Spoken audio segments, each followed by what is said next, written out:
প্রিয় ছাত্রছাত্রী, আজকে হেডিং ট্যাগ নিয়ে সামান্য একটু আলোচনা করব। হেডিং হেডিং জিনিসটা কি? তোমরা নিশ্চয়ই পেপার পত্রিকায় রেগুলারই পড়ছো। পত্রিকায় দেখবা যে আজকের যেটা গুরুত্বপূর্ণ খবর, সেই গুরুত্বপূর্ণ খবরের শিরোনামটা অনেক বড় বড় করে লেখা।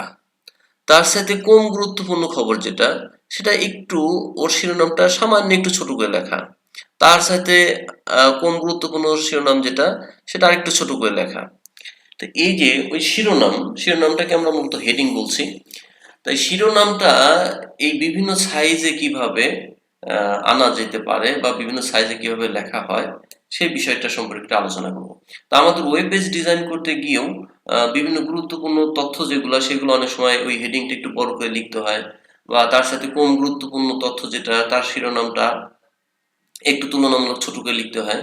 তো এই জন্য আমাদের ওয়েব পেজ ডিজাইনের ক্ষেত্রেও এই পত্রিকার মতোই বিভিন্ন সাইজের শিরোনামের দরকার হয়, যাকে আমরা হেডিং ট্যাগ বলছি। তা সেই হেডিং ট্যাগটা কিভাবে লেখা হয়? হেডিং ট্যাগটা টোটাল 6টা সাইজে লেখা হয়। টোটাল 6টা সাইজ। দেখো, এই হেডিংটা কিন্তু অনেক বড় করে লেখা। যেখানে যদি একটু জুম আউট করে দিছি, জুমটা একটু কমাই দিছি, এটা অরিজিনাল সাইজ কিন্তু আরেকটু অনেক বড় লেখা হবে।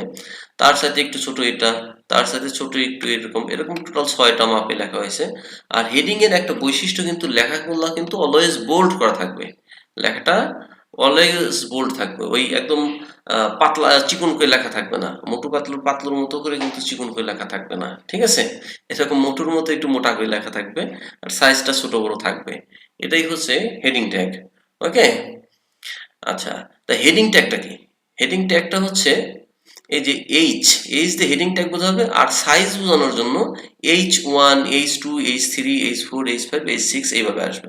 আমরা একটু এইখানে আউটপুটটা দেখি, এই ব্রাউজারটাতে এটার আউটপুটটা দেখবো। কন্ট্রোল সেভ দিয়ে আমি এখানে একটু রিফ্রেশ করলাম। দেখো, এটা আমার প্রথম হেডিং, H1 এর হেডিংটা। একটু জুম আউট করে তাহলে তোমাদের বুঝতে সুবিধা হবে।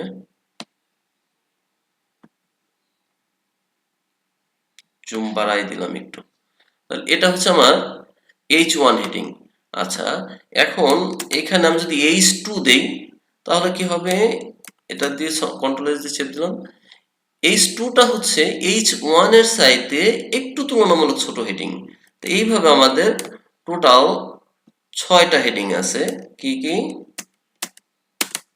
H2, H3, H4, H5, H6। H6 হচ্ছে একদম ছোট সাইজের হেডিং।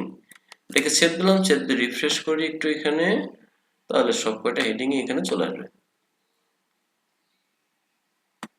একটু বড় করে দেই। দেখো, এই যে এই লেখাটা সবচেয়ে ছোট সাইজের হেডিং, হ্যাঁ, এটা হচ্ছে H6, আর এটা হচ্ছে H1, অর্থাৎ H1টাই কিন্তু সবচেয়ে বড় সাইজের হেডিং হবে। এই ছিল আজকের হেডিং নিয়ে আলোচনা করা। সবাইকে অসংখ্য ধন্যবাদ। পেজটিকে লাইক করে, আর যারা ইউটিউব থেকে দেখছো তারা ইউটিউবের চ্যানেলটা একটু সাবস্ক্রাইব করার জন্য অনুরোধ করছি। সবাইকে অসংখ্য ধন্যবাদ। আসসালামু আলাইকুম।